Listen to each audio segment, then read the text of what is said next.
A peaceful town in Ohio is turned upside down when two brothers, admitted white supremacists with criminal records, roll into town with guns blazing.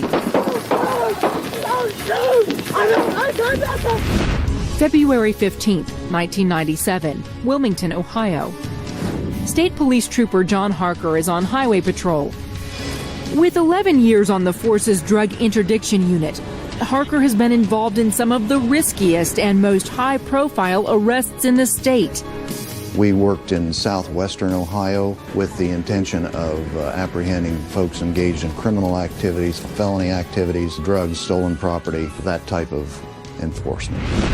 Trooper Harker's day starts off like any other, with a traffic stop. He pulls over a driver who's going under the speed limit and whose 1977 blue Chevy Suburban is missing a front license plate. So I had to call the patrol post in Wilmington and have a dispatcher run that.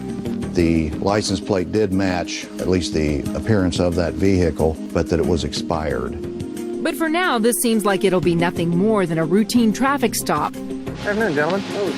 A visual scan of the vehicle as I walked up appeared that they were doing construction. There were soiled jackets and, heavy garments to wear outside in the weather. Does your driver's license, please, sir? And I ain't got it on me right now, sir. Okay, got any kind of ID with you? No, sir, I don't. An expired license plate and no driver's license, or any ID for that matter, Harker knows these factors can indicate criminal activity. But still, he's not jumping to conclusions. There are a lot of folks who have suspended licenses or let their license expire that are certainly not criminals. They're just forgetful. Okay, do you own the vehicle? No, sir, this is a lost friend back in Washington State. Got any registration with you? No, sir, I don't. I didn't want to be real aggressive with the gentleman in case he had a driver's license and we were just going to give him a warning. You don't have any ID with you at all? No, sir, I don't. I got it at home. I asked them why they were here. They indicated that they were doing construction. They'd been to a gun show in the Chillicothe area. Now Harker is starting to get suspicious. Two men from out of town, no identification and no registration. Well, what you tell me is if you got no ID whatsoever in this vehicle. And during that time, the passenger was seated and his hands were palm up on his thighs. That's not a normal posture.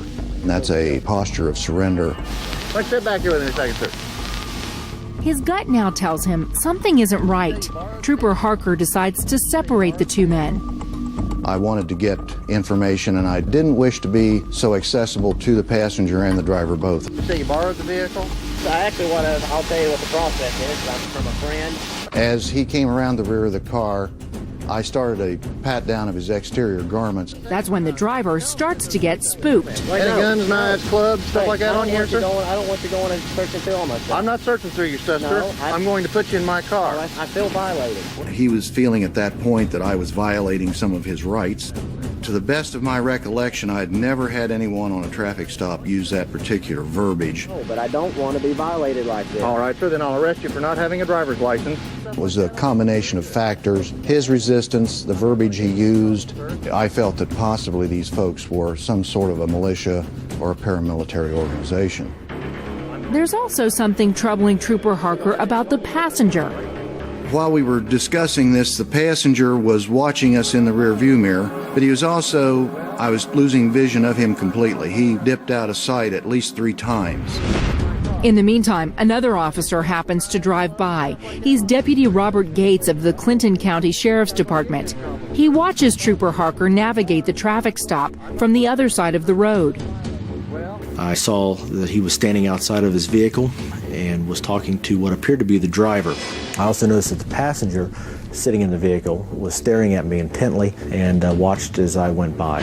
Deputy Gates makes a U-turn and pulls up behind the trooper. Right away, he senses something is off about the encounter. I noticed several times that the driver asked why he had been stopped. Why am I being pulled over? I believe I told you, sir, that according to the computer, the registration on the vehicle is expired. He was asking several other questions. These were questions I already knew the answer to, and I had just gotten there. Why did you have to be so difficult? I'm not trying to make it difficult, sir. And it was obvious to me that the driver was trying to stall. Get arrested for not having a driver's license? Yes, sir. I didn't know if he had a weapon on him, if he had drugs on him, or other kind of contraband. I didn't know. Out of state check on a driver's license. About as long as we've been standing here.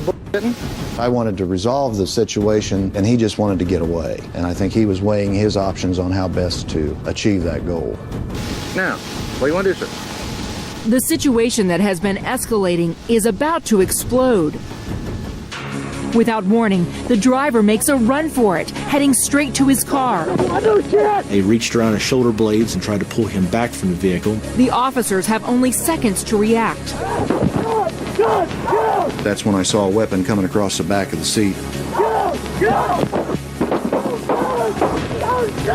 Gave a quick glance over to Trooper Harker as he was moving around and was preparing to return fire. And that's when I put fire on him from the front of the vehicle. The passenger runs, and Deputy Gates takes off after him.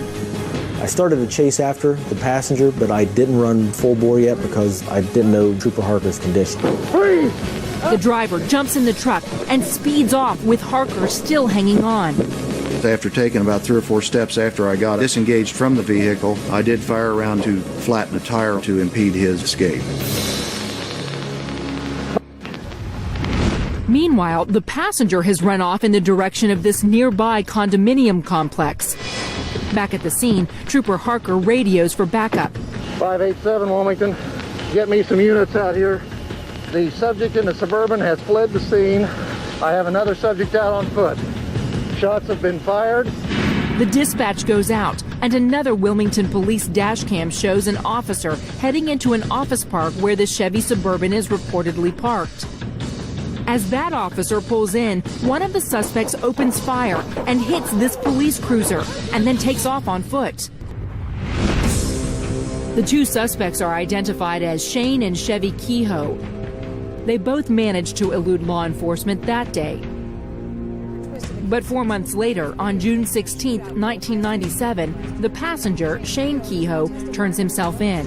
His brother Chevie is arrested by the FBI the next day. Turns out the brothers are founders of an anti-government white supremacist group. They were in the area providing some training to the local Aryan groups, and that they were also somewhat on the run.